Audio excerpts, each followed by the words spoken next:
Buenas tardes, o días. El último día nos habíamos quedado, me parece que aquí, con el estimador de la función de autocorrelación, si no recuerdo mal, ¿no? Hablamos de que para estimar la función de autocorrelación de un proceso, hacíamos lo que es natural, imitar lo que es el cálculo de la correlación, que es una esperanza matemática de x de n más m por x de n. Si queremos imitar el comportamiento de la esperanza matemática, lo que hacemos son todos los productos posibles de la forma x de n más m multiplicado por x de n. A eso le llamamos el estimador sesgado de la correlación, porque como vimos el otro día, este estimador no es insesgado. La esperanza matemática del estimador no coincide estrictamente con el valor que está tratando de estimar, sino que es RDM multiplicado por una cierta constante. De hecho, vimos que era como multiplicar por una ventana rectangular, y esto se deriva de que, si os fijáis en la expresión de RDM, hay un sumatorio que para la correlación en el punto 0 tiene n sumas, para la correlación en el punto 1 tiene n-1 sumas, y así sucesivamente, cada vez hay menos sumas, ¿no? Y sin embargo dividimos siempre por n mayúscula. El hecho de que dividamos siempre por n mayúscula convierte al estimador en un estimador sesgado. No obstante, como también indicamos el otro día, si hacemos que n mayúscula crezca, sea cada vez mayor, tienda a infinito, entonces el estimador se convierte en un estimador sesgado, porque el sesgo tendería a cero, dado que es n menos m partido por n, nos quedaría que la esperanza matemática en el límite coincide con el auténtico valor de la correlación. Por eso decimos que es un estimador asintóticamente insesgado. Después os expuse ahí una expresión, seguimos sin sillas, pero yo les pedí por favor que mira, aquí hay sillas, Les pedí el otro día que me dejaran al menos media docena de sillas, ya veo que no he tenido éxito. Volveré otra vez a insistir. Esa expresión, digamos que es tediosa de obtener, pero se puede obtener, ¿no? Es una expresión que nos da una aproximación para la varianza de RDM, y como os indiqué el otro día, ese sumatorio es la suma de una serie. La suma de una serie cuyo término general tiende a cero muy rápidamente. Sabemos que no es condición suficiente para converger el hecho de que el término general tienda a cero, pero la velocidad con la que tiende a cero, salvo que sea una correlación periódica, en ese caso no es verdad, ¿no? Pero fuera del caso de una correlación periódica, esa serie es sumable. Si es sumable, toma un valor, el que sea, pero si yo divido por n mayúscula y hago crecer n mayúscula, la suma de la serie siempre es la misma, n tiende a infinito, luego el cociente tiende a cero. Por lo tanto, este es un estimador asintóticamente, digamos, asintóticamente no tiene varianza, es lo que se llama un estimador consistente. Estamos hablando del estimador de la correlación, pero nuestro objetivo no es estimar la correlación, nuestro objetivo es estimar el espectro de la señal. Directamente si podemos, y si no podemos hacerlo directamente, lo haremos a través de la función de autocorrelación, porque una forma de estimar el espectro de una señal, lógicamente, sería, primero estimo la correlación, y después ya tomo la transformada de Fourier de la correlación. Esa es una forma de hacerlo, pero no es la única. De hecho, históricamente, la primera expresión que tenemos de un estimador... esto es unas gráficas simplemente para que veáis cómo se... La izquierda es el sesgo que se produciría si tenemos 10 valores, 20 valores, 30, 40, 50, se ve como las curvas se van aplanando y el sesgo tiende a cero, ¿no? Bueno, es simplemente para ilustrar lo que antes indicamos de que es asintóticamente insesgado, ¿no? Y la consistencia la veríamos a la derecha. Esas curvas de la derecha representan la varianza del estimador. De nuevo, con 10 datos, con 20, 30, 40, vamos viendo cómo la campana esta de Gauss se va aplanando. En el límite la varianza sería cero. En el límite la varianza sería cero. Bien, pues como iba diciendo, al hablar de el espectro, el primer estimador espectral que surgió a finales del siglo XIX debido a un tal Schuster, apellido que todos conocían aquí hace unos cuantos años, pero ahora menos porque era un futbolista famoso, ¿no? Pero este no era pariente del futbolista. Este Schuster fue el primero que se le ocurrió no andar a través de la correlación, sino indicó, si yo lo que tengo que hacer es estimar el espectro y me dan una realización de un proceso estocástico, pues voy a tomar la transformada de Fourier de lo que tengo, que es una señal, en módulo al cuadrado, porque eso sí, sabía perfectamente que la densidad espectral de potencia es positiva. Por tanto, no puede ser solo tomar la transformada de Fourier de los datos, es tomar la transformada de Fourier de los datos en módulo al cuadrado, porque de esa manera garantizo que el espectro siempre es positivo. Y este es el primer estimador espectral que surgió, se conoce como el periodograma.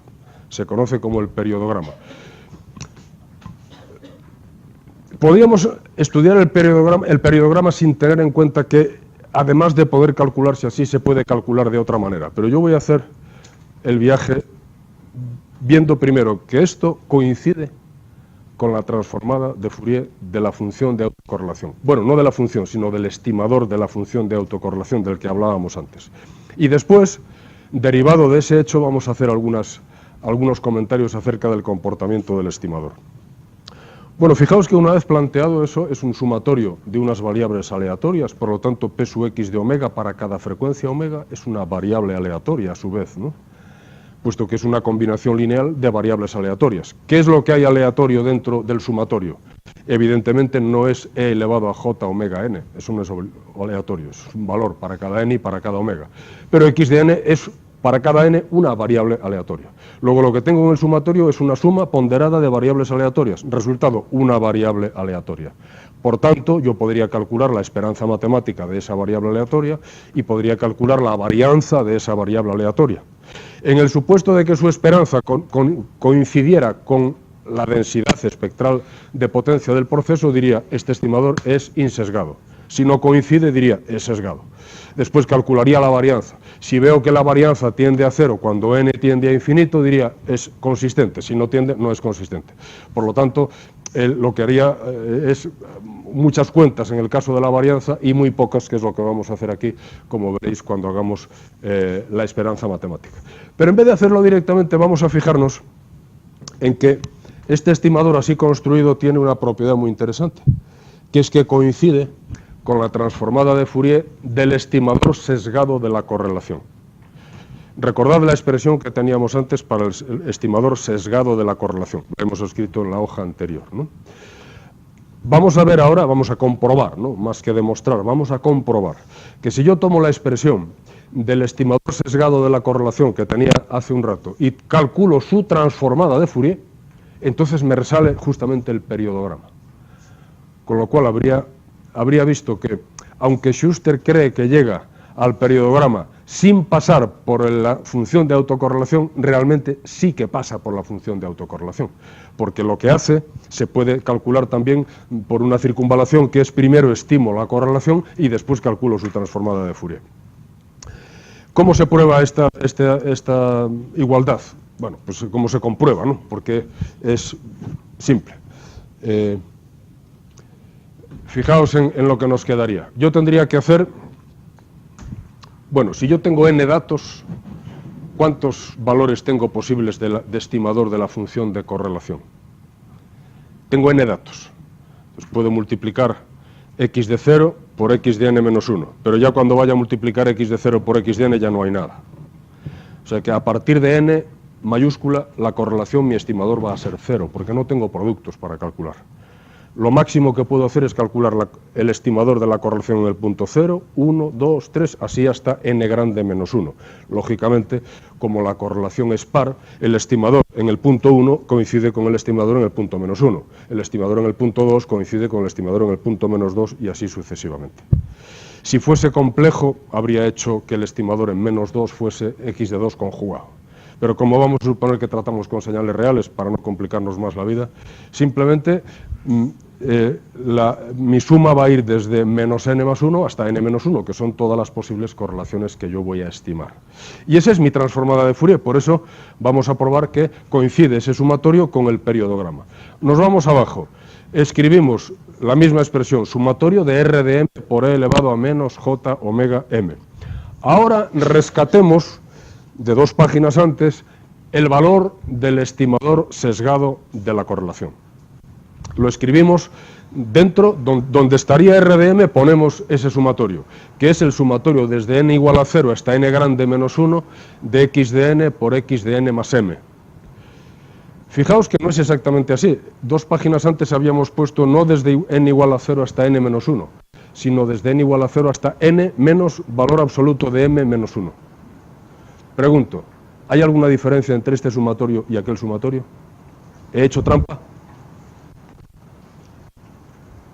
Si os fijáis, no coincide con lo que antes escribí. Antes ponía arriba hasta n menos m grande menos, perdón, menos valor absoluto de m menos 1. Pero yo insisto en que esto y aquello es lo mismo. No hago trampa. ¿Por qué? Porque al llegar hasta n menos valor absoluto de m menos 1, todavía tengo productos. Pero en cuanto pase de ahí ya me da 0, 0, 0. Y si sumo 0, 0, 0, 0, 0, lo mismo, ¿no? Quiero decir que el sumatorio es igual. Puedo poner los índices sumando desde n igual a 0 hasta n grande menos 1, porque en cuanto empiece a sumar 0, coincide con la expresión que tenía antes. ¿Qué más da si le sumo 5 ceros, o si le sumo 25 ceros, o si le sumo 1.000.000 de ceros? Mientras sume 0 no sumo nada. Digo esto para que no se piense que de pronto he transformado la expresión para que me encaje. Esto es lo mismo que teníamos para el estimador sesgado de la correlación. El sumatorio suma lo mismo, por lo tanto es lo mismo. Y ahora, pues hacemos lo que hacemos siempre, ¿no? Cuando tenemos 2 sumatorios, que uno varía en n y otro varía en m, miramos a ver, para empezar, si intercambiando el orden de los sumatorios, pues soy capaz de hacer alguna cosa, ¿no? Esto es la primera operación que a uno se le ocurre cuando tiene 2 sumatorios. Primero estamos sumando en m y después estamos sumando en n. Bueno, pues fijaos que yo lo podría escribir como sumo primero en n y después sumo en m. Si lo escribimos así, entonces ya nos damos cuenta de que x de n no depende de m. Por lo tanto, x de n sale como un multiplicador del segundo sumatorio. Y el segundo sumatorio me queda sumatorio desde m igual a menos n más 1 hasta n menos 1 de x de n más m por e elevado a menos j omega m. Haciendo un cambio de variable, ¿qué pasaría? Vamos a, después lo termináis. Hagamos ese cambio de variable mentalmente. N más m igual a L. Donde tengo el exponente me quedaría e elevado a menos j omega m, pero si si despejo ahí me quedaría que m es igual a L menos n, ¿no? L menos n. Por lo tanto, lo que me quedaría dentro sería e elevado a más j omega n por e elevado a menos j omega L. ¿No es así? E elevado a j omega n por e elevado a menos j omega L, haciendo el cambio. Y dentro me quedaría x de L. Lógicamente, e elevado a j omega n sale también como un multiplicador, y lo que me quedaría dentro sería sumatorio de x de L por e elevado a menos j omega L, pero eso es la transformada de Fourier, ¿no? Eso es la transformada de Fourier x de omega. Y en el otro lado me quedaría sumatorio de x de n por e elevado a menos j omega n, que también es la transformada de Fourier, solo que, perdón, no es por e elevado a menos, sino quedaría por e elevado a más j omega n. Como estoy suponiendo que la señal es real, eso me da la transformada de Fourier conjugada. Y si yo multiplico un número por su conjugado, me queda lo que tengo arriba de todo. Lo que tengo arriba de todo, que es el módulo al cuadrado. El módulo al cuadrado. El 1 partido por n ha ido arrastrándose sistemáticamente en esta operación y no ha desaparecido. Por lo tanto, arriba de todo me quedaría también 1 partido por n. A ver, no la hago para que vosotros la terminéis y la hagáis como ejercicio. Haced el cambio n más m igual a L. Os fijaréis después que L va a variar entre 0 y n menos 1, igual. Y que os van a quedar 2 expresiones que son la transformada de Fourier sumatorio de x de n por elevado a menos j omega n y por eso mismo conjugado. Por lo tanto me queda el módulo al cuadrado. ¿Está? Cualquier duda, lo que sea, pues luego en tutorías lo hablamos. Pero esto es algo que debéis vosotros completar siempre. No debo estar yo sistemáticamente exprimiendo todos los resultados hasta el final. Luego, si hacéis esa comprobación, veréis entonces que efectivamente la densidad espectral de potencia ha sido estimada por un procedimiento que parece que es directo desde los datos, pero podemos probar fácilmente que también se podría obtener por un camino indirecto a través de la transformada de la correlación. Y lo hago así para hacernos ahora la siguiente pregunta.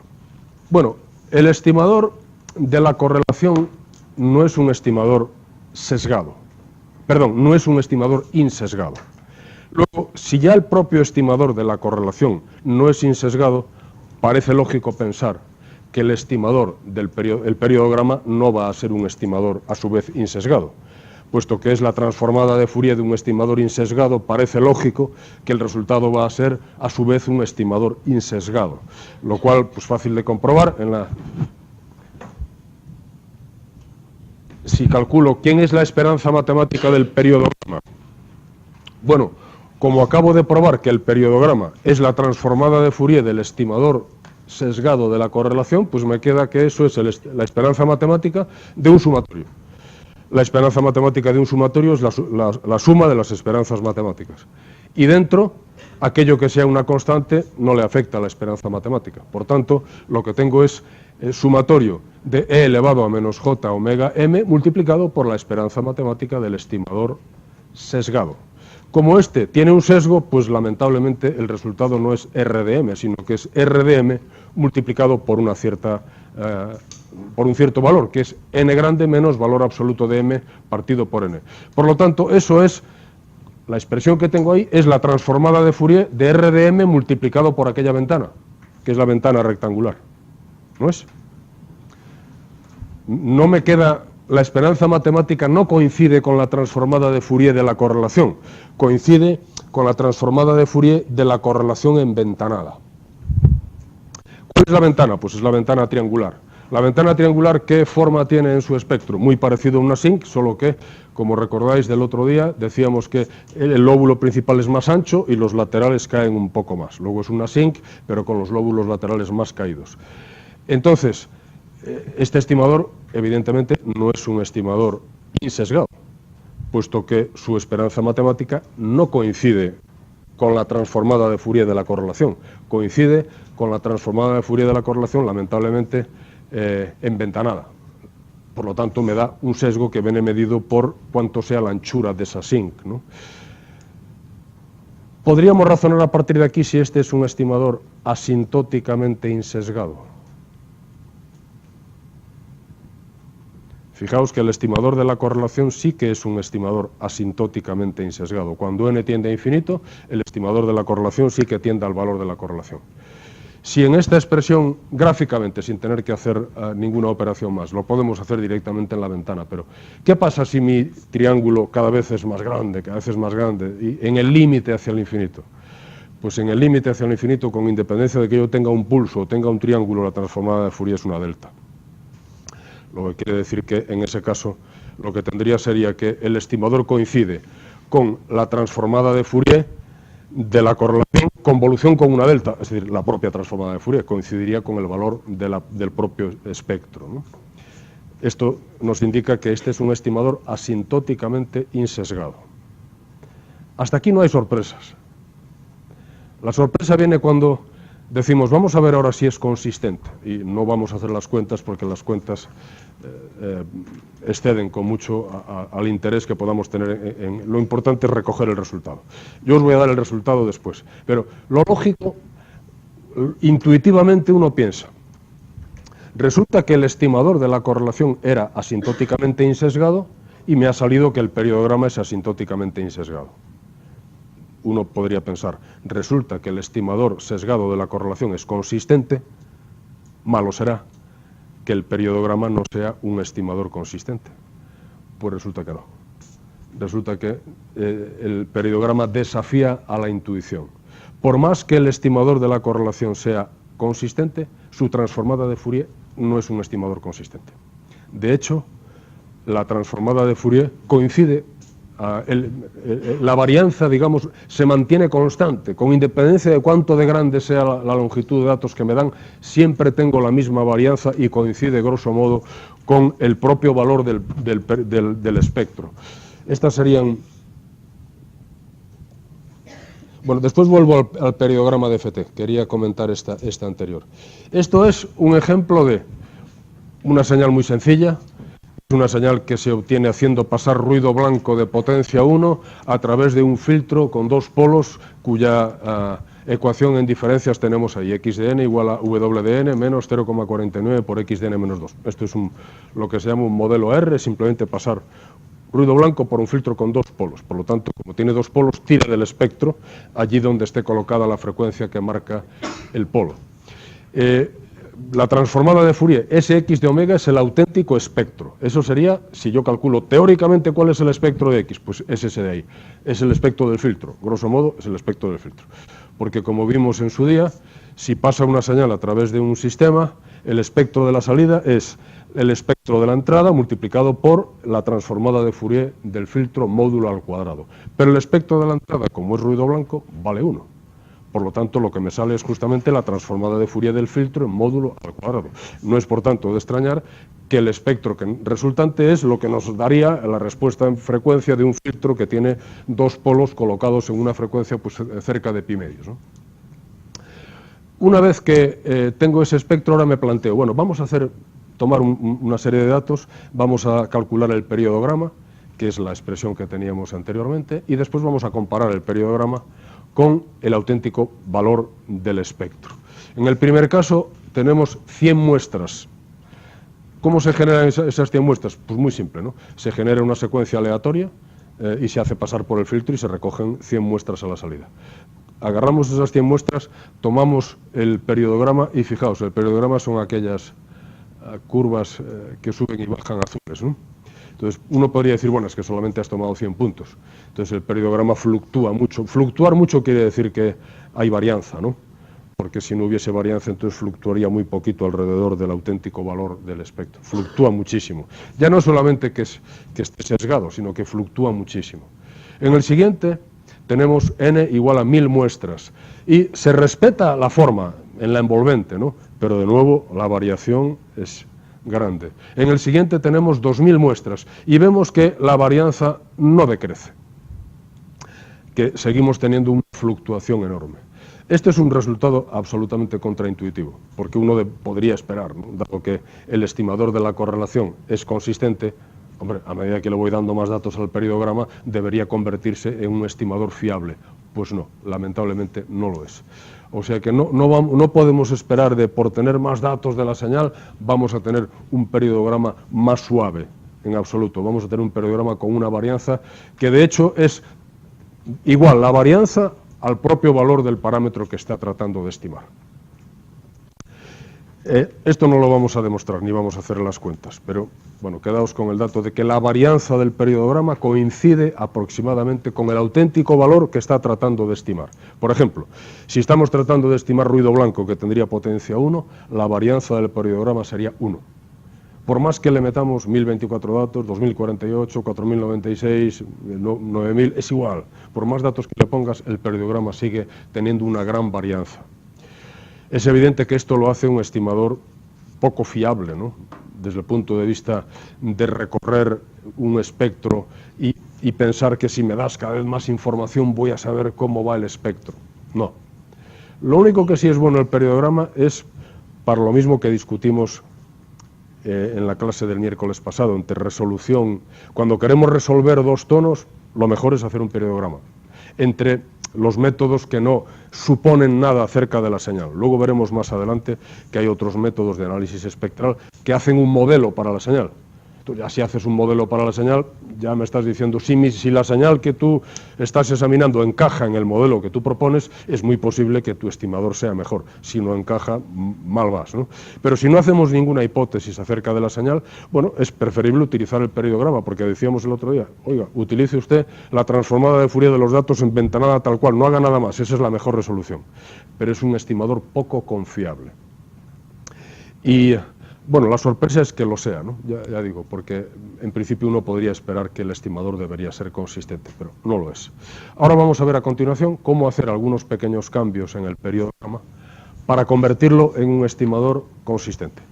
Pero primeramente vamos a volver un poco atrás. Esto es hablar del periodograma como tomar la transformada de Fourier. Bueno, pero hemos hecho la DFT anteriormente y hemos hablado de ella para poder empezar a calcular ese periodograma pues con una rutina, ¿no? Con un programa en cualquier lenguaje, en particular en MATLAB, como estamos haciendo en el laboratorio, ¿no? Entonces nos conviene también, además de disponer de la definición de periodograma en general, pues podemos hablar de cuál es el periodograma DFT. ¿Cuál sería el periodograma DFT? Pues es calcular el periodograma, pero en vez de en todas las frecuencias omegas, recordemos, si hago una DFT de n puntos, lo que hago es tomar muestras en el espectro en 0, 2pi partido por n, 4pi partido por n y así sucesivamente. Bueno, pues mi periodograma de n puntos aquí es de L puntos. La longitud de la DFT es L. Por lo tanto, aquí mi periodograma es de... mi DFT es de L puntos.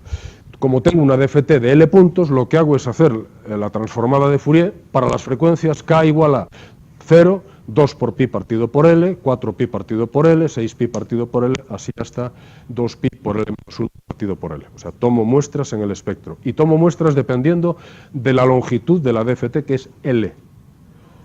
Lógicamente, L tiene que ser mayor o igual que el número de datos que yo tengo, ¿verdad?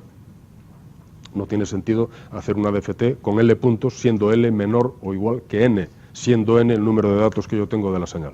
Así que en este esquema yo tengo que, bueno, ahí está, ¿no? Si x de k es la DFT de L puntos con L mayor o igual que N, entonces lo que tenemos es simplemente que la DFT es eso que está escrito ahí dentro, ¿no? Sumatorio de x de n por e elevado a menos j por 2 por pi partido por L por k y por n. Eso es la DFT, eso es x de k.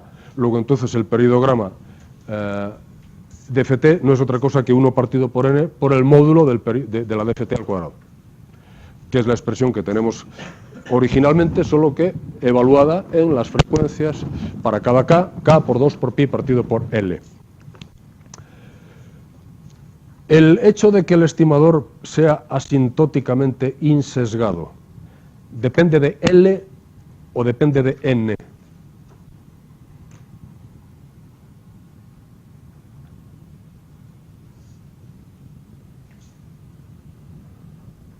Es decir, por hacer una DFT de muchísimos puntos voy a conseguir que pierda sesgo el estimador.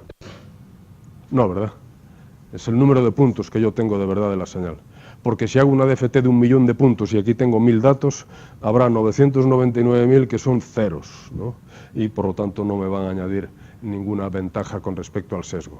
El sesgo, si lo quiero corregir, no lo voy a corregir por aumentar L, lo voy a corregir por aumentar N, por aumentar el número de datos que yo puedo observar de la señal. En definitiva, cuando mi ventana temporal se haga cada vez más grande, entonces su transformada de Fourier será cada vez más estrecha y yo estaré mirando al periodograma con una ventanita suficientemente estrecha en frecuencia como para poder decir que mi sesgo he sido capaz de reducirlo. Pero no por hacer FFTs más grandes voy a ser yo capaz de reducir el sesgo. Ya lo hablamos esto el otro día, no es más que repetir este asunto, ¿no? Pero cuidado porque en esta fórmula el N es el número de puntos que yo tengo. L es la longitud de la DFT. Lo que es fijo ahí con claridad es N, es los puntos que hay. Yo podría modificar L a voluntad. ¿Qué es lo que cambio yo si modifico L? Bueno, pues que en vez de muestrear el espectro con 2 por pi partido por L, cambio a otra L más grande y lo muestreo más finamente, pero nada más. Puede ser el muestreo más fino o más grueso, pero solamente cambio eso. No cambio la forma de mi estimador espectral. La forma no se va a cambiar y por lo tanto sus propiedades tampoco. Dado que antes ya dijimos que este estimador no es consistente, bueno, pues ni manipulando N ni manipulando L voy a ser capaz yo de convertir este estimador en un estimador consistente. Hasta aquí vamos juntos, dejando por ahí alguna operación que tenéis que completar y estos cambios de variable lo hacéis. Yo creo que eso nos hace perder el ritmo discursivo, lo hacéis cuando sea porque no tiene nada, ¿no? Ahora la cuestión es... yo ya sé que tengo un estimador que no es bueno porque no es insesgado, pero bueno, en ese sentido no es tan malo porque es asintóticamente insesgado. Pero no es bueno en absoluto porque no es confiable. Por más datos que yo tenga de la señal, mi estimador, su varianza no decrece, no es consistente. Entonces, nos podríamos plantear cómo hacer para mejorar este defecto que tiene el periodograma de origen, de nacimiento. ¿Cuáles son las formas de mejorar esto? Entonces, hay dos caminos, de nuevo, uno a través de la transformada directa de los datos y otro a través de la transformada vía la función de autocorrelación.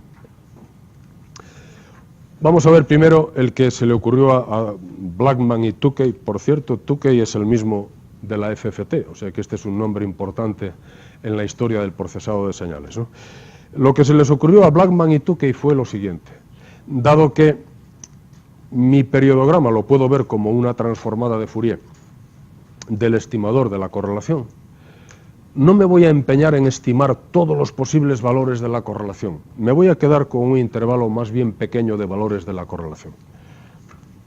Vamos a poner un ejemplo. Yo tengo una señal en la que me dan 1000, 2000 o 5000 puntos. No me voy a empeñar en estimar la correlación hasta 1000 o hasta 2000. No, me quedo con 128 valores, por ejemplo, o con 64 valores.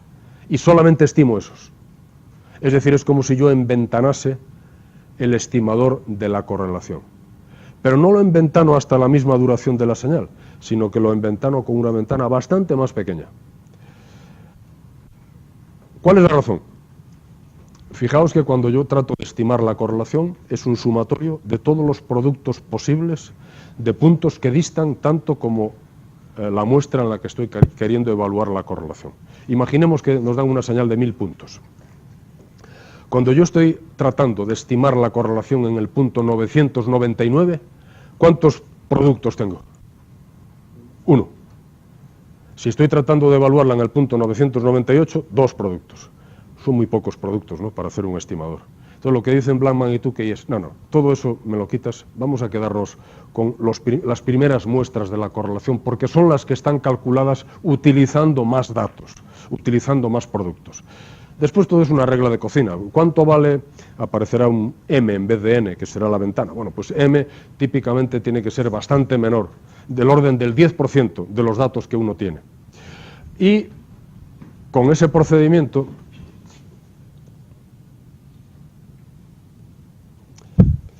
lo que haríamos sería, en vez de usar toda la transformada de Fourier del estimador de la correlación, lo voy a poner en ventanado el estimador. Lo calculo entre menos m más 1 y m más 1. Como os he dicho, si n es del orden de 1000, m tiene que ser del orden de 100 a lo sumo. M tiene que ser como el 10% del total de valores que yo tengo ahí para calcular. Entonces, acorto el número de puntos de la correlación que voy a utilizar. Y además de eso, multiplico por una ventana, por aquello de que yo, manejando la ventana WDM, pues sé que manejo también cuál es la SIN que me sale en el espectro y puedo manejar los lóbulos laterales y hacer con ello, utilizarlo de la manera que crea conveniente, ¿no? Entonces, este estimador supone una mejora con respecto al estimador anterior. Fijaos ahora aquí en esta gráfica. El primero es el estimador con el periodograma de 100 puntos. El segundo es el estimador suponiendo que tenemos n igual a 1000 puntos y tomo una ventana de 100 puntos en la correlación. Fijaos, la varianza en este caso visualmente tiene algo que ver con la oscilación que va teniendo el estimador. Puesto que la señal es muy parsimoniosa, entonces esas oscilaciones nos van indicando cuál es el ritmo de la varianza. Si os fijáis, con respecto a al estimador dado por el periodograma, hemos reducido notablemente la varianza. Si en vez de hacer con 1000 muestras, lo hubiera hecho con muchas más muestras, pero mantengo n igual a 100, entonces cada vez me va a resultar que la varianza se va a reducir. Este es el efecto que produce el estimador de Blackman-Tukey. Hay que tener en cuenta una cosa, si yo hago esto, yo estoy perdiendo lo que al principio decía la resolución. Si yo lo que estoy buscando es eso, 2 caminos de llegada de 2 móviles o distinguir 2 tonos, no hago esto, porque esto empeora, a la fuerza. Empeora porque estoy inventanando y por lo tanto si estoy inventanando yo ya sé que he perdido mi capacidad de resolución, o por lo menos he rebajado mi capacidad de resolución. Pero por contra, lo que voy a conseguir es un estimador que, mientras yo haga que m sea fija, por ejemplo, 100, y n va creciendo, si n tiende a infinito, entonces en el límite mi estimador es consistente. La varianza va decreciendo hacia cero, por lo tanto se hace más confiable. Este es, por tanto, un procedimiento más inteligente para utilizar muchos datos de señal si me dan, y si lo que quiero es observar un espectro como este, llamamos un espectro parsimonioso, ¿no? Un espectro que no tiene saltos, que no tiene deltas, que no tiene grandes diferencias, que va variando suavemente. Si lo que voy buscando es un espectro que va variando suavemente, perfecto. El estimador del Blackman-Tukey es adecuado porque reduce la varianza y estamos utilizando la misma información, pero de una manera más inteligente.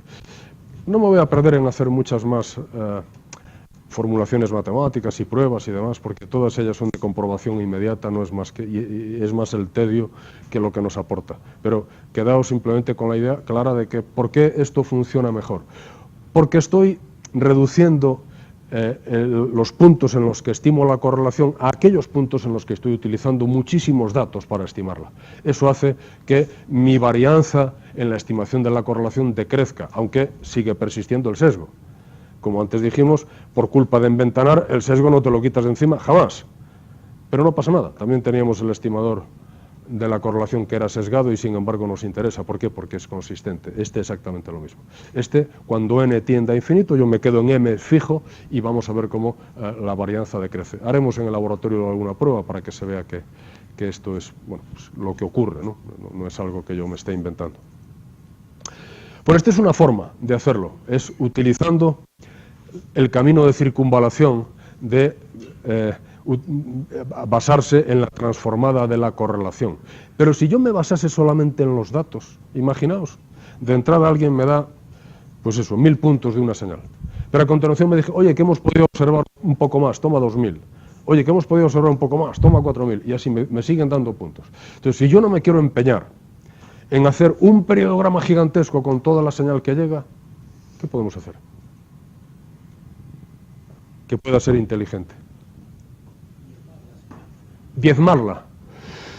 Si diezmas la señal, no sabes lo que está pasando, porque al diezmar una señal tú estás perdiendo información.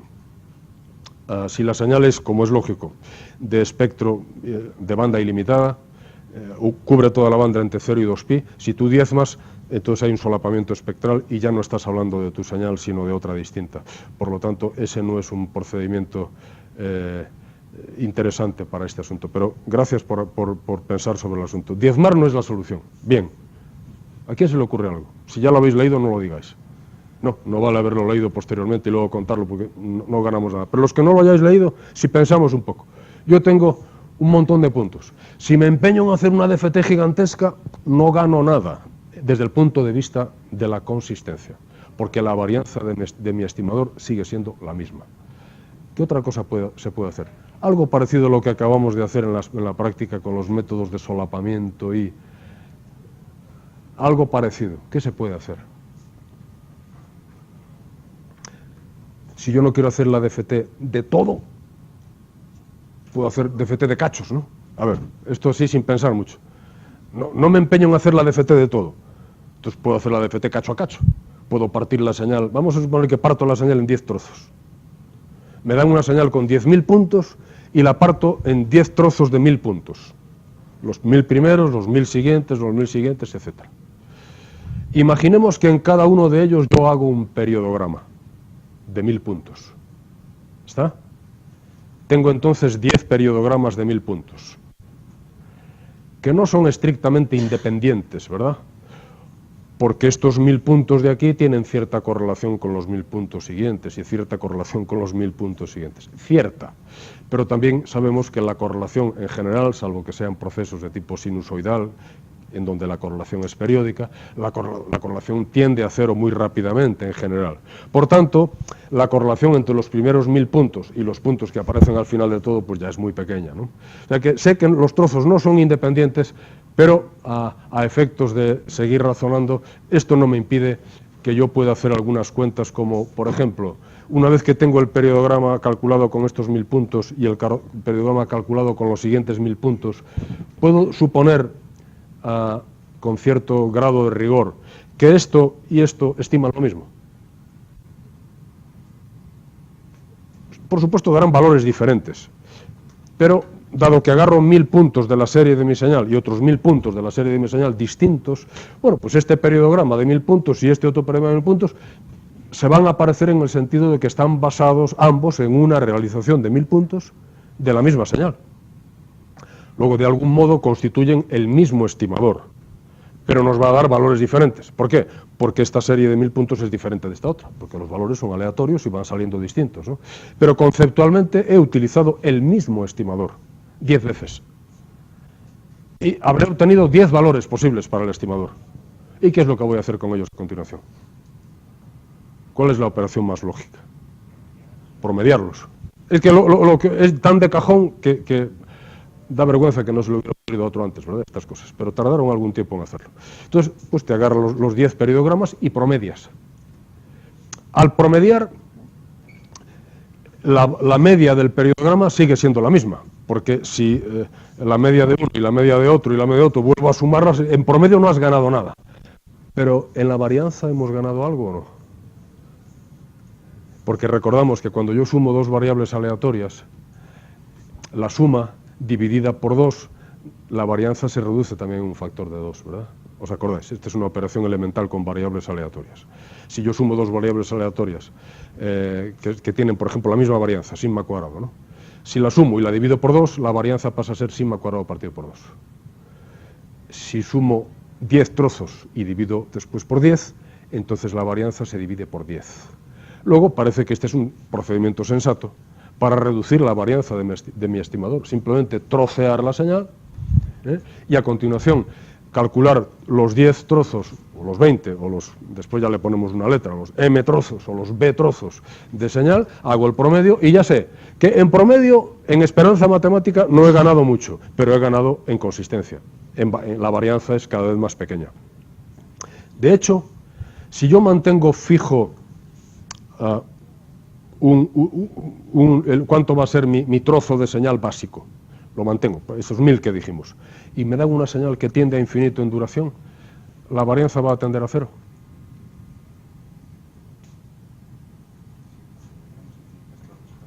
Dividiendo por infinito, en definitiva, ¿no? Si decimos que la varianza va a quedar grosso modo dividida por el número de trozos que tengo, si me das un número de puntos que tiende a infinito, pues tengo infinitos trozos, ¿no? Hablando con cierta libertad, ¿no? Y entonces el infinito me pasa al denominador, luego la varianza tiende a 0. Por tanto, el estimador este, que se llama de Bartlett, porque fue el que lo propuso, ¿no? Pues este es un estimador consistente. Es un estimador consistente. Pero es distinto del Blackman y Tukey.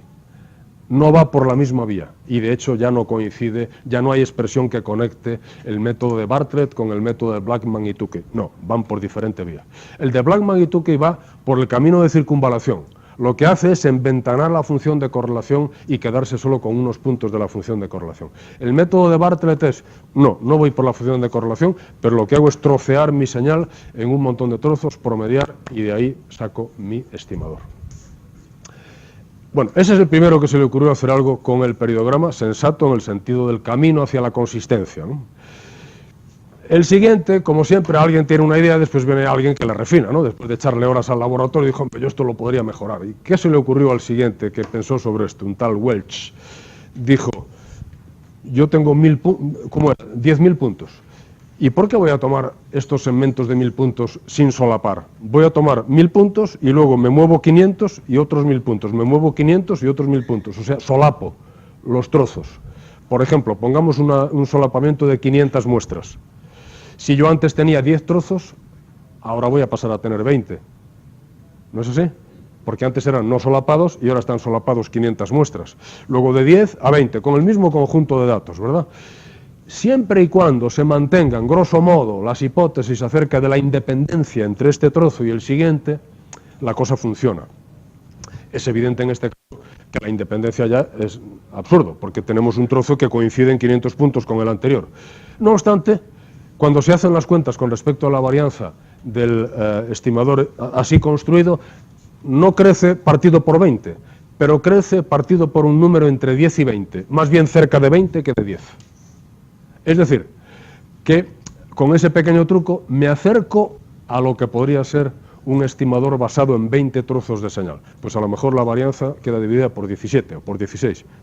Lo he hecho mejor desde el punto de vista de la consistencia. Lo he hecho mejor desde el punto de vista de la consistencia. Y además de eso, pues el Welch dice, ¿y por qué voy a tomar este trozo primero de señal tal cual? Que es como multiplicar la señal por una ventana rectangular, ¿verdad? Pues en lugar de multiplicar por una ventana rectangular, multiplico por una ventana de Hamming, triangular, de esto, lo que sea. Y hago un periodograma de la señal multiplicado por una ventana distinta. Y luego solapo igual y me muevo hacia el final de la señal. Con esto consigo, por una parte, tener un estimador cuya varianza se ha reducido notablemente. Y en segundo lugar, un estimador que está basado en una ventana que a lo mejor, si controlo un poco cómo son las alturas de los lóbulos laterales, tiene menos dispersión espectral. Eso lo puedo conseguir, ya lo habíamos visto el otro día en aquella tabla de ventanas, ¿no? Me agarro una ventana que tenga unos lóbulos muy bajos y ya tengo menos dispersión espectral. Lo que voy a empeorar de todas con todas esas operaciones, de nuevo, no lo perdamos de vista, es la capacidad de resolución, que cada vez es peor, porque estoy cogiendo trozos pequeños de señal, con lo cual mi resolución cada vez es... Mi resolución depende del número de puntos que tengo, ¿verdad? Si tenía 10.000, con el periodograma mi resolución depende de 10.000 puntos, es muy buena. Como ahora tomo trozos de 1.000 puntos, de la décima parte, mi resolución se ha reducido a la décima parte. Si además pongo ventanas que no son rectangulares, peor todavía. Por lo tanto, yo nunca haría esto si mi objetivo es un problema en el cual tengo que resolver, de radar, de sonar. No haga esto. No haga esto, porque ahí lo que está buscando es dos ángulos de llegada. Pero un día hablamos del problema, y si hay un ángulo de llegada muy potente y otro ángulo que es muy pequeño y tienen una diferencia espectral muy alta, pues a lo mejor lo que me interesa es que el tono que está por aquí, sus lóbulos laterales no molesten al tono que viaja a cierta distancia, ¿no? Y en ese caso puede tener sentido que uno utilice tanto el método de Blackman-Tukey como estos métodos que se basan en el troceado de la señal, y además de eso que utilice ventanas distintas, porque justamente lo que quiere es bloquear los efectos laterales de un posible tono que tenga una potencia muy alta. Por otra parte, si estuviéramos analizando un espectro de ese tipo parsimonioso, yo creo que hay un ejemplo aquí al final. Este es un ejemplo en el que se hace... Bueno, ya os daréis cuenta de que este no es un modelo AR, ¿no? No es un modelo, como antes decíamos, de todo polos. Este es un modelo que tiene polos y ceros. Esto es pasar una señal por un filtro que tiene polos, donde hay esas dos alturas, ahí tenemos polos, pero también tiene ceros. Donde cae la señal hacia abajo es porque hay un cero del filtro. Entonces, esto se le llama un proceso ARMA.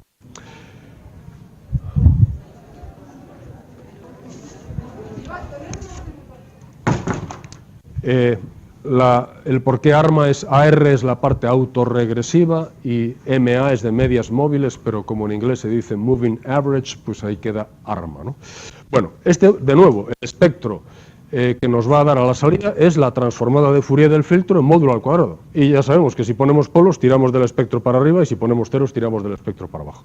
Luego, el espectro original sería la curva, yo creo que está de color azul, ¿no? Que es la sólida. Y los otros espectros son con Bartlett con K igual a 20 y M igual a 100. Entiendo que son 2.000 puntos utilizando trozos de ventana de longitud 100. Blackman-Tukey con 2.000 puntos y M igual a 200. Como antes dijimos, la regla del 10% más o menos, es decir, que estimamos solamente las 200 primeras correlaciones. Y el último es Welch con N igual a ventanas de 200 puntos, pero solapadas 150. D es la distancia, solapadas 50 puntos, entiendo que es, ¿no? Y lo que veis arriba son los resultados de los estimadores, pues cada uno con su color representado, ¿no? En la gráfica sí que nos podemos dar cuenta de que hemos reducido notablemente la varianza, ¿no? Porque, ¿qué esperaríamos si hubiéramos representado también ahí el periodograma de 2.000 puntos? Una curva que iría pegando botes gigantescos alrededor del propio valor del espectro. No la hemos puesto para no enturbiar la representación de los tres estimadores. Se ha reducido notablemente la varianza. Ahora somos capaces de hacer un seguimiento bastante bueno de cómo va el espectro, ¿no? Bastante bueno. O sea que con estos métodos sí podemos aspirar a estimar más o menos correctamente un espectro que sea parsimonioso, que no pegue grandes, que no tenga ni una ranura gigantesca, ni tampoco puntos en los que el espectro se despegue debido a la presencia de un polo muy próximo al círculo unidad, o bien de una sinusoide que nos va a dar directamente una delta, ¿no? Bueno, luego en el laboratorio vamos a ver en la práctica siguiente pues, algunos ejemplos con estos estimadores y ver a ver cómo se comporta. También es interesante ejecutarlos unas cuantas veces con rutinas de ruido diferente para que nos demos cuenta de que todo esto también depende de cuál sea la señal en particular que me salió, porque me salió una, pero pudo haber salido otra, u otra diferente, dependiendo de las probabilidades que tienen nuestras variables aleatorias, ¿no? Y veremos cómo hay una fluctuación también clara que depende de los valores que nos pueden dar las distintas rutinas de ruido que podemos ir metiendo a través del filtro. Lo que haremos será, en el laboratorio, simular un proceso de este tipo, ARMA, haciendo pasar un ruido blanco por un filtro que tiene polos y ceros, y después escogeremos un trozo de señal así generado y vamos a calcular los distintos estimadores y fijarnos a ver cuáles son sus prestaciones. Pero, por resumir, porque este tema es pesado y algunas fórmulas más tenéis por ahí, algunos resúmenes más, pero no voy a entrar en él. Por resumir, si lo que quiero es detectar dos tonos que están muy juntos, uso el periodograma, no me voy a complicar, es lo mejor que puedo hacer. Si no, ya digo, si no hago ninguna hipótesis sobre la señal. Si no estoy buscando eso, mi problema no es la resolución, lo lógico entonces es que mis estimadores ganen en su confiabilidad, por lo tanto tengo que hacer lo posible para reducir su varianza. Bueno, pues escojo cualquiera de los métodos que tengo a mi disposición, Bartlett, Blackman-Tukey, Welch. Bartlett, de hecho, es un caso particular de Welch, ¿no? Una vez que uno introduce Welch, pues Bartlett es Welch, pero sin solapamiento y sin ventana. Por eso en el MATLAB ya no aparece Bartlett, aparece Welch, pero en ese caso le decimos no hay solapamiento y no hay ventana y ya tenemos el método de Bartlett. Bueno, esta parte es un poco plomiza, lo sé, y vamos tampoco a no incrementar el plomo metiendo más expresiones y más sumatorios y más historias, ¿no? Ahí lo dejamos. En el laboratorio quizá nos quede un poco más claro esta cuestión. Lo que vamos a hacer a continuación, no ahora, sino en el próximo tema, mañana vamos a ver la DCT, que tiene el interés de que es la que se usa en los aparatos con los que nos manejamos habitualmente, una transformada parecida a la DFT, pero diferente. Y después, en el siguiente tema, vamos a entrar con algunos procedimientos de modelado de una señal que nos permiten no tratar de estimar la señal simplemente a partir de los datos, sino vamos a hacer un modelo posible para mi señal y una vez que elijo el modelo posible para mi señal, entonces después encajo los resultados que salen de la muestra que yo estoy observando. Lógicamente, en ese caso vamos a ver que si la señal responde al modelo que uno trata de poner encima de la mesa, pues la estimación es mejor. Y si la señal no responde a ese modelo, pues obviamente uno no va a esperar que sea mejor, ¿no? Pero como en muchos de los problemas de aplicación, los espectros con los que uno trabaja son espectros que salen de filtros con polos y ceros, bueno, pues el modelar la señal como la salida de un filtro con polos y ceros tiene interés desde el punto de vista no solamente teórico, sino de las aplicaciones. Ese será el tema con el que empecemos la semana que viene. Ahora pensaba, bueno, dedicar media hora más quizá, a agarrar algún ejercicio y hacemos un poco de ejercicio de los que quedaron por ahí planteados, pero si hay alguna pregunta, lo que sea, pues sería este el momento. El otro día, si hacemos que n mayúscula crezca, sea cada vez mayor, tienda a infinito, entonces el estimador se convierte en un estimador sesgado, porque el sesgo tendería a cero, dado que es n menos m partido por n, nos quedaría que la esperanza matemática en el límite coincide con el auténtico valor de la correlación. Por eso decimos que es un estimador asintóticamente insesgado. Después os expuse ahí una expresión, seguimos sin sillas, pero yo les pedí por favor que mira, aquí hay sillas, les pedí el otro día que me dejaran al menos media docena de sillas, ya veo que no he tenido éxito. Volveré otra vez a insistir. Esa expresión, digamos que es tediosa de obtener, pero se puede obtener, ¿no? Es una expresión que nos da una aproximación para la varianza de RDM, y como os indiqué el otro día, ese sumatorio es la suma de una serie. La suma de una serie cuyo término general tiende a cero muy rápidamente. Sabemos que no es condición suficiente para converger el hecho de que el término general tienda a cero, pero la velocidad con la que tiende a cero, salvo que sea una correlación periódica, en ese caso no es verdad, ¿no? Pero fuera del caso de una correlación periódica, esa serie es sumable. Si es sumable, toma un valor, el que sea, pero si yo divido por n mayúscula y hago crecer n mayúscula, la suma de la serie siempre es la misma, n tiende a inferior y a su vez, ¿no? puesto que es una combinación lineal de variables aleatorias. ¿Qué es lo que hay aleatorio dentro del sumatorio? Evidentemente no es e elevado a j omega n, eso no es aleatorio, es un valor para cada n y para cada omega. Pero x de n es para cada n una variable aleatoria.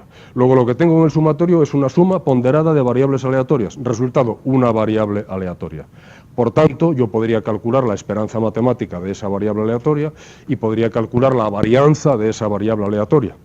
En el supuesto de que su esperanza coincidiera con la densidad espectral de potencia del proceso, diría, este estimador es insesgado. Si no coincide, diría, es sesgado. Después calcularía la varianza. Si veo que la varianza tiende a cero cuando n tiende a infinito, diría, es consistente. Si no tiende, no es consistente. Por lo tanto, lo que haría es muchas cuentas en el caso de la varianza y muy pocas, que es lo que vamos a hacer aquí, como veréis cuando hagamos la esperanza matemática.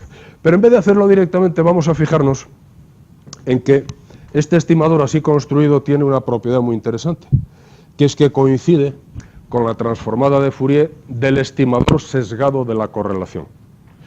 Recordad la expresión que teníamos antes para el estimador sesgado de la correlación. Lo hemos escrito en la hoja anterior, ¿no? Vamos a ver ahora, vamos a comprobar, ¿no? Más que demostrar, vamos a comprobar que si yo tomo la expresión del estimador sesgado de la correlación que tenía hace un rato y calculo su transformada de Fourier, entonces...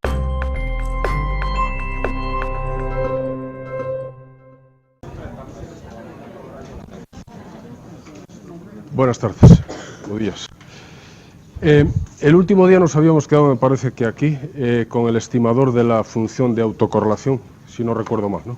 Hablamos de que para estimar la función de autocorrelación de un proceso hacíamos lo que es natural, imitar lo que es el cálculo de la correlación, que es una esperanza matemática de x de n más m por x de n. Si queremos imitar el comportamiento de la esperanza matemática, lo que hacemos son todos los productos posibles de la forma x de n más m multiplicado por x de n. A eso le llamamos el estimador sesgado de la correlación, porque como vimos el otro día, este estimador no es insesgado.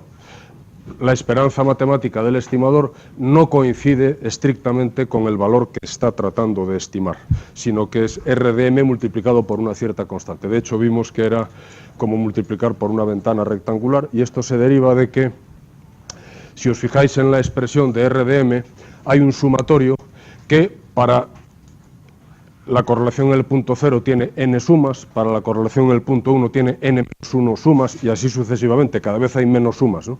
Y sin embargo dividimos siempre por n mayúscula.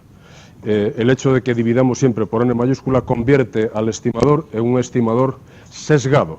No obstante, como también indicamos, que surgió a finales del siglo XIX debido a un tal Schuster, apellido que todos conocían aquí hace unos cuantos años, pero ahora menos porque era un futbolista famoso, ¿no? Pero este no era pariente del futbolista. Este Schuster fue el primero que se le ocurrió no andar a través de la correlación, sino indicó, si yo lo que tengo que hacer es estimar el espectro y me dan una realización de un proceso estocástico, pues voy a tomar la transformada de Fourier de lo que tengo, que es una señal, en módulo al cuadrado, porque eso sí, sabía perfectamente que la densidad espectral de potencia es positiva. Por tanto, no puede ser solo tomar la transformada de Fourier de los datos. Es tomar la transformada de Fourier de los datos en módulo al cuadrado, porque de esa manera garantizo que el espectro siempre es positivo. Y este es el primer estimador espectral que surgió, se conoce como el periodograma. Se conoce como el periodograma. Podríamos estudiar el periodograma sin tener en cuenta que, además de poder calcularse así, se puede calcular de otra manera. Pero yo voy a hacer el viaje viendo primero que esto coincide con la transformada de Fourier de la función de autocorrelación. Bueno, no de la función, sino del estimador de la función de autocorrelación del que hablábamos antes. Y después, derivado de ese hecho, vamos a hacer algunos comentarios acerca del comportamiento del estimador. Bueno, fijaos que una vez planteado eso, es un sumatorio de unas variables aleatorias, por lo tanto, P sub x de omega para cada frecuencia omega es una variable aleatoria, luego el cociente tiende a cero. Por lo tanto, este es un estimador asintóticamente, asintóticamente no tiene varianza, es lo que se llama un estimador consistente. Estamos hablando del estimador de la correlación. Pero nuestro objetivo no es estimar la correlación, nuestro objetivo es estimar el espectro de la señal. Directamente si podemos, y si no podemos hacerlo directamente, lo haremos a través de la función de autocorrelación, porque una forma de estimar el espectro de una señal, lógicamente, sería, primero estimo la correlación, y después ya tomo la transformada de Fourier de la correlación. Esa es una forma de hacerlo, pero no es la única. De hecho, históricamente, la primera expresión que tenemos de un estimador... esto es unas gráficas simplemente para que veáis cómo se... La izquierda es el sesgo que se produciría si tenemos 10 valores, 20 valores, 30, 40, 50, se ve como las curvas se van aplanando y el sesgo tiende a cero, ¿no? Bueno, es simplemente para ilustrar lo que antes indicamos de que es asintóticamente insesgado, ¿no? Y la consistencia la veríamos a la derecha. Esas curvas de la derecha representan la varianza del estimador. De nuevo, con 10 datos, con 20, 30, 40, vamos viendo cómo la campana esta de Gauss se va aplanando. En el límite, la varianza sería cero. En el límite, la varianza sería cero.